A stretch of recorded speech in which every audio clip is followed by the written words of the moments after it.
Welcome to Mint, Marketers in Need of Therapy. Yes, we joke that we're marketers in need of therapy, but the T stands for so much more. Training, thought leadership, time-saving tips, tools, a team, enabling us to thrive as marketers. So welcome to Mint, Marketers in Need of Therapy, and today we have the lovely Emily Waddell joining us from Taylor Walton Solicitors, and I have been watching Emily for a long time, and I thought it would be a perfect person to come onto the podcast to talk about building a community and completely changing a brand, if you ask me. So welcome, Emily. Thanks for having me. So Emily, do you want to just start by telling us about your role as a loan marketing manager? That's where you started. It was a loan role, wasn't it? Yeah. Just tell us about your, maybe your career and then how you got to where you are today and your role there. Yeah, okay. Well, career started, I didn't go to uni because I didn't really know what I wanted to do. So I thought I'm not going to go and spend a lot of money on something that I haven't got any idea what that might be. I couldn't have put a place on it. So I got my first job at a criminal defence solicitors. I seem to have gone to a solicitors and stayed in professional services as a receptionist. And I was there for 5 years. That was an interesting place to work. It's good. It was good. Had its positives.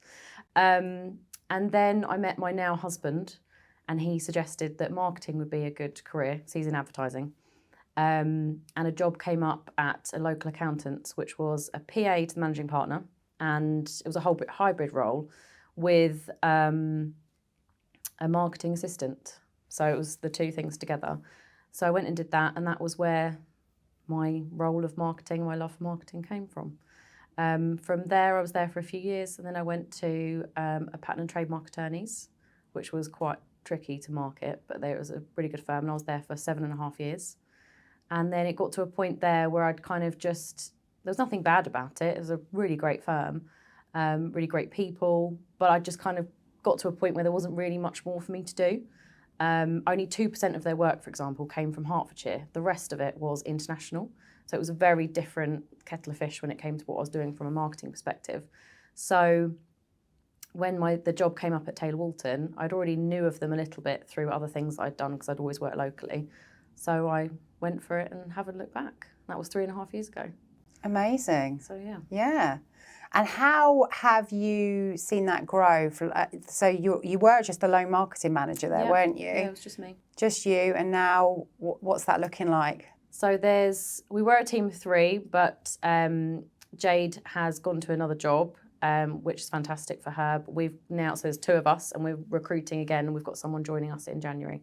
So it's a team of 3, which is a really nice size. I think we don't necessarily need any more than that, particularly of the size of firm that we are. But any less, then it becomes a bit busy. Yeah, and how did you cope with that when you were just on your own in that organisation? Well, I never really had the busy that we've got now, because when I first joined, within 2 weeks of me starting, I was like, guys, we need a rebrand, because it was really clear early on that the level of expertise within the firm and the quality of solicitor that they have wasn't showcased at all with their branding. So I'd sort of go in, sit in meetings, hear about, the clients that they had, the work they were delivering, be like, wow, this is amazing. And then I'd look at the website and go, wow, what is that? Mm. And it just didn't marry up at all. It was really dated and didn't showcase them for who they were. And also the culture as well. So the two didn't align. So that project started pretty quickly. So that was a year's project of getting that sorted. We recruited towards the end of that project being delivered. And then from then it's got busier because that gave us a perfect platform to initiate so many marketing plans and events and things. So it's got busy since then. So I hadn't had the 2 busies of being completely different. So on my own, managing the rebrand was fine. Hectic, but manageable.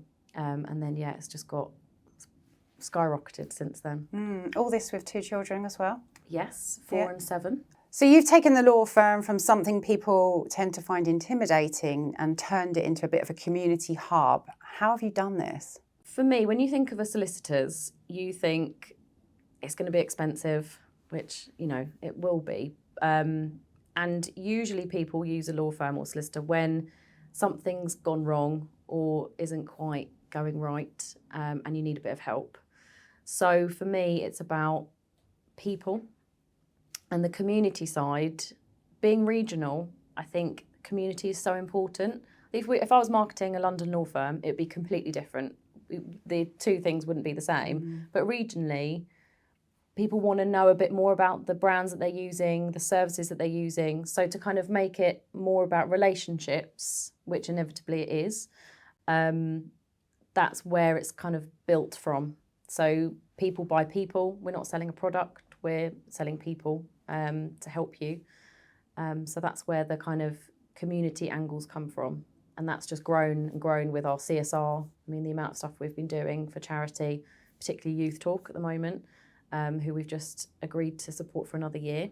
Amazing. Which is really good. Yeah, they're a great bunch. So yeah, that's where the community sides come from. So your events have clearly brought trust in the local community. I've definitely bought into it. What do you think people connect to most?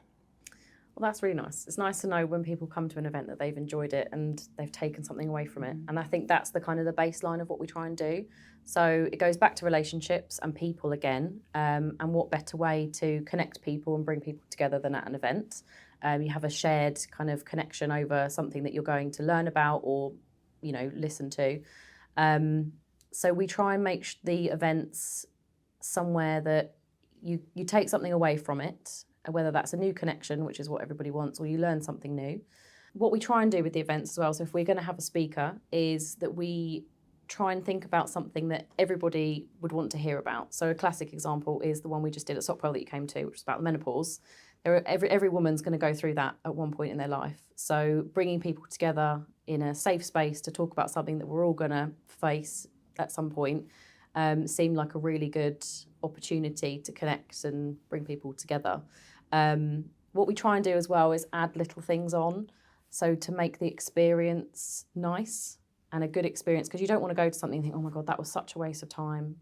It wasn't a great event or something didn't run smoothly. So every little element of what we do, from the moment someone walks through the door to taking their seat to listening to leaving, we make sure that everything is planned and that we've thought about every eventuality that could possibly happen and that the experience is a really enjoyable one and everyone feels welcome. I try and, if we have charity lunch, for example, which we've done at Lussman's, which is a great local business. We try and support local where we can. I will make sure that the seating plan's done in a particular way. So I will connect people together that I know that probably don't know each other already, but will have a common interest. So they're going to get on. And it's been great hearing the feedback after these events that people have gone, oh, thanks for letting me, putting me next to so-and-so, because that was great. We had a really good connection and we chatted about loads of things. So it's like the finer things that we try and make sure that we pay attention to, like the little details. Yeah, and I think that's what quite a lot of businesses forget. It's the people. You said the word people so many times. Yeah. And there's so many people that are just like, how many leads we got? These are people. And actually you really need to nurture that in marketing. It's not a short-term thing, especially with service-based businesses. You just can't do that. Yeah. And that's definitely something you've nailed, in my opinion. Yeah, it's so hard. I mean, we can't, luckily, the partners don't ever say to me, what have you brought in? Because they know that it's impossible. It's not like marketing a pair of shoes where I can, do a fancy campaign. I know my demographic, I know who I'm targeting, and I can push out a campaign and then track my sales from it. It's physically impossible for me to track really tangibly what I get from anything, but it's that kind of repetition, hitting the good points, bringing people together, people again, and yeah, connect. It's a long game with marketing a law firm. You're not necessarily going to put on an event and then I'm going to get 5 new cases out of it. That'd be great. I don't think it's ever going to happen. Yeah, no, I agree. And I think that's what quite a lot of people forget. Most businesses, it is a long game with marketing. Yeah, it is. We're in for the marriage, not the one night stand. Yeah. Can I use that? You can. I mean, I reckon people will want to watch the podcast if they heard that. Yeah, I mean, that's good. I think you can keep it in there. It's a good analogy. Yeah, it's a good analogy. Yeah. You can't, and also like with the divorce, doing one night stand and a marriage, but you can't buy a divorce in advance of it happening and pop it in a cupboard somewhere just in case you need it. You've got to think, someone might have come to one of our events, I don't know, 2 years ago, and then in 3 years' time, sadly, their marriage breaks down. They think, oh, I met so-and-so at this event. They were really lovely. I'm now going to give them a call. Yeah. It's And that's exactly what would have happened at your last event, 100%. Well, that's good. We'll wait for a few years' time, see all the divorces coming in. Hopefully not. We want people to stay married and happy. So what resistance did you get within your business when you started coming up with these ideas, and how did you win the team around? You're probably not going to like the answer to this, but I haven't had any resistance. Oh, that's amazing. Yeah, no, nothing. They are genuinely amazing. They're so supportive, and I come up with a lot of ideas, and they haven't said no to me once. Wow. Yeah. Well, you're in a lovely position. No one says no really to Emily. Well, exactly. I think they learn pretty quickly. They just let Emily do what Emily wants to do, and then everyone's happy. Yeah. But no, they haven't said no. I mean, considering the rebrand, they knew me through like the City of Expertise and things. I'd worked with one of the partners on a few projects there, so they did know me loosely. But to go in and ask for a rebrand after 2 weeks, that was a hell of a lot of trust that they put in me to deliver that project. And to really capture the firm as well, because we have a lot of partners that have been there a long time, and it's a really kind of, they're bedded into who TW is, and it's a very special place. So to be able to capture that was quite an honour really. But yeah, no, they haven't said no yet. Right. Do you think that's something that you're doing, the way you're delivering it, for them to not say no? I'm guessing that they're marketing led, which is great. Yeah, they're always pleased with what's happening. I think we're doing a lot. They're always happy. I keep way within my budget, so I'm not going over my budget every year as well, which I think helps. And we do, and everything we're doing seems to be hitting the mark in one way or another to different people. So for marketing managers listening that don't want to put an idea on the table because they think they're going to get a no, what advice would you give them? Because that is often the reason marketing managers get deflated. The business owners just don't get it and just say no. It is hard. I think working with solicitors, they're not, marketeers are creative. I can't draw, but I'm creative in a sense. But I will, whatever idea I have, I will go with the idea and how it's going to look, or what does it mean? What does it look like? What's the end result? So they don't just get an idea and they can't actually see what it's going to look like. So if anything, if I can put something physically on, a piece of paper or a presentation that I can showcase what it's going to look like, that helps. Looking at something visibly, and like the visual of it helps. So I think if you've got an idea, just work it out, get to the end. What is the end result you want from this idea? What is it going to bring in? Not just the idea itself. Yeah. And prepare for all those awkward answers. Have a good questions. Make sure you've got good answers to their questions, I think. Yeah. But you seem to be nailing that then. I think you just got it right, that they just don't want to say no. Just keep me happy. So for marketers in industries that feel their industry is kind of boring, dry, too serious, what advice would you give them to make your brand more human? It's a tricky one. I think it depends on what you're doing. Some things you just can't. I mean, I wouldn't want to go back and market like a criminal defence law firm now. I'd find that it's hard. Yeah. But again, it comes back to people and the trust of things. I use, reviews are a great one on instilling trust and sort of gauging a bit of an idea.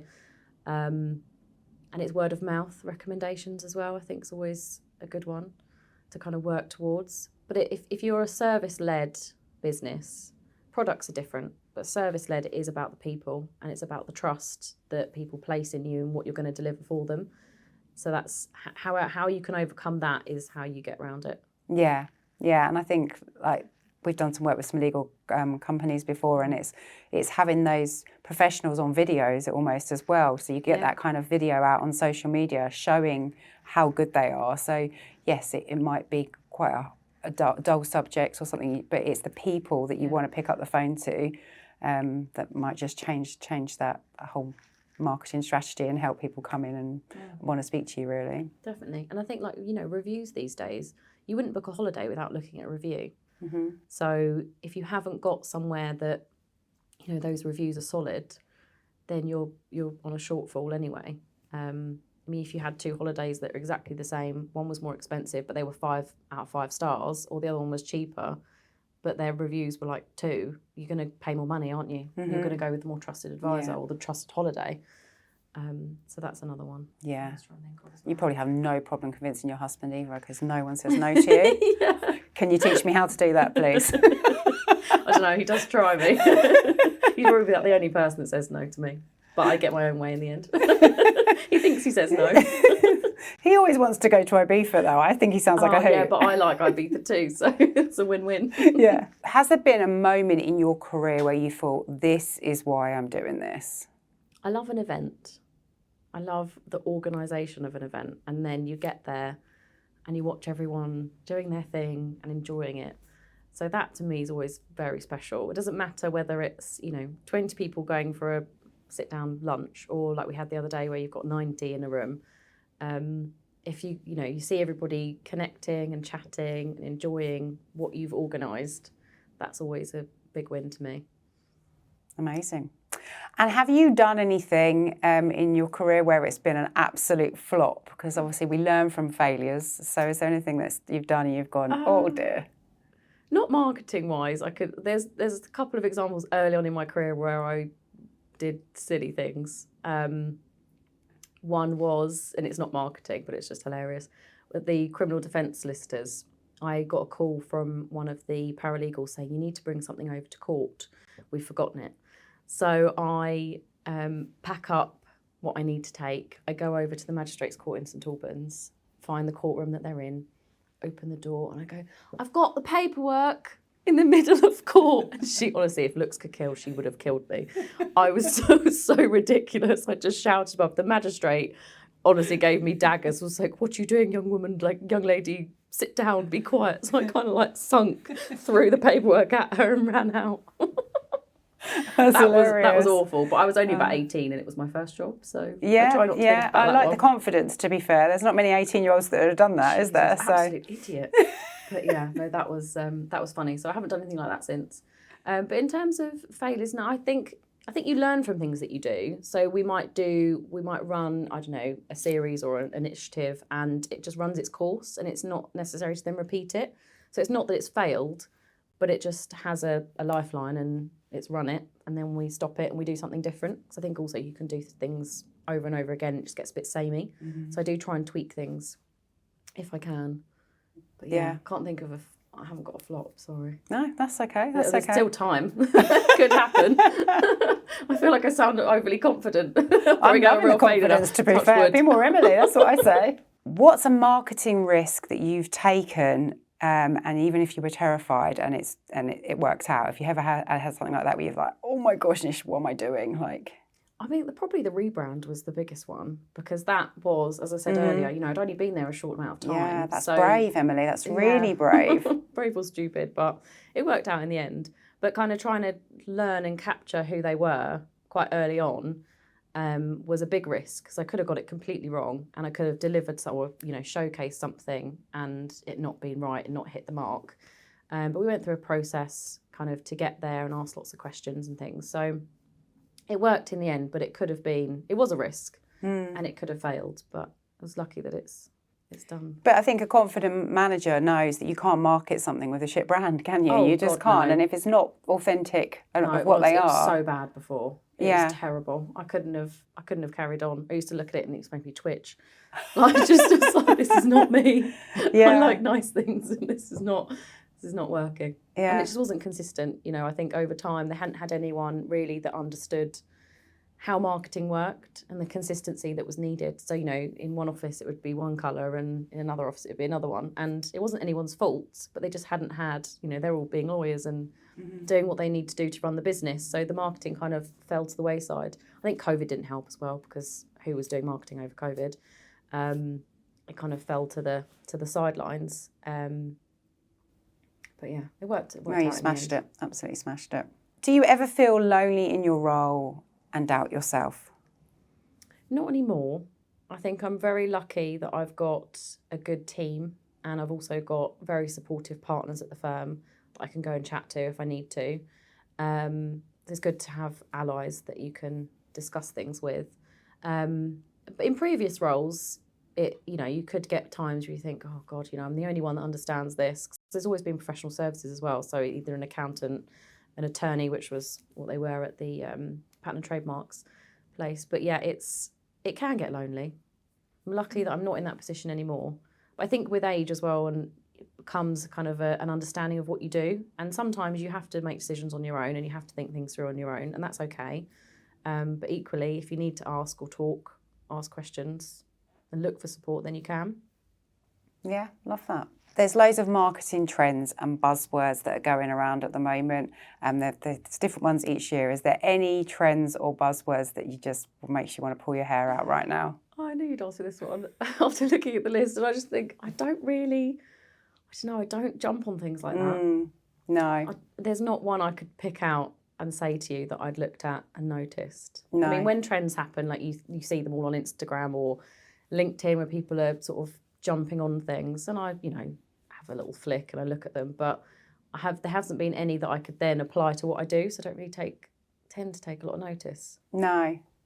Emily does her own thing, doesn't she? I like Sounding like it. I know, I love it. I'm understanding myself better now. This is therapy on its own, just for you, isn't it? Okay. What is your go-to marketing tool right now? Oh, I love a bit of Canva. I know it's basic, but we don't have. It's not basic anymore, though, is it? No, oh my God, it's so clever. It's so clever the things that it can do. But back in the day, it was PowerPoint. That's all you had to create like an invite for something. And being an in-house team, I could, if I wanted to, put it externally, but I don't feel the need to do that. We like to do things in-house. So that is just the best tool ever. Yeah, just love it. All our team love Canva. We've got people that use Illustrator, Photoshop, but they know it's going to be quicker on Canva now. It's crazy. It's just so easy. You can just tell it what to do now, can't you? The AI tools in it, it's just crazy. But when it goes down, that's the trend everyone jumps on. Yeah, it did go down, didn't it? Not long ago. No, and that is something we've definitely had to think about. If that goes down long term, definitely. There's quite a lot of stuff on there. But I can't believe some people are still using PowerPoint when you can use so many. You can make it look so much cooler on Canva. I know, love it. Yeah, that's your go-to. Good. Yeah, that's my go-to. Yeah, same. So, what part of marketing is putting you in therapy right now?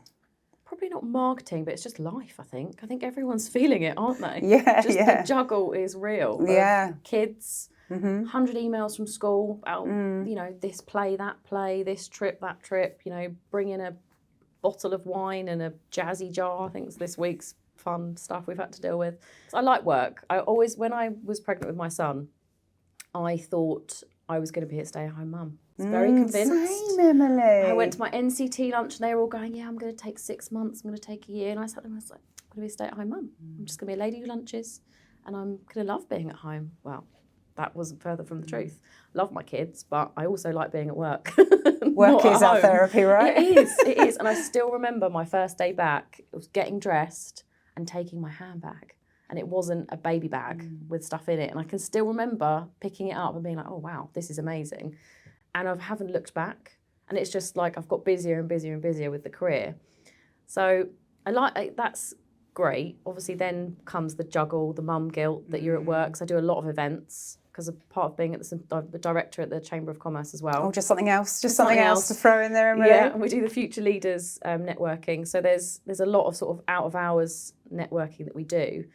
So then you get, the missed bedtimes and things. So the weekends are really important. But then weekends are washing, cleaning up after everyone, cooking. So yeah, it's exhausting. Yeah, exhausting, but you probably wouldn't change it, hey? No, I wouldn't, no. No, same. Amazing. So the last question that I always ask everybody is, obviously this is mainly for low marketing managers is where you started. For those listening, juggling 100 things, feeling alone, doubting themselves, thinking they don't have their shit together, what advice would you give them?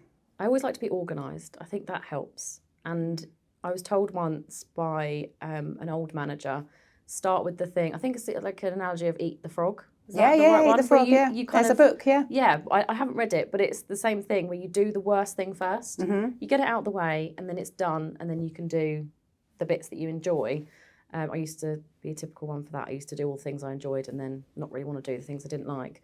So that's one, be organised in that sense, and be like, step away. If you need to step away, you need to go for a walk, or you need to reorganise the cupboard because you can't stare at your computer screen anymore. Whatever you need to do to kind of get back in the zone, take a breather whenever you need to.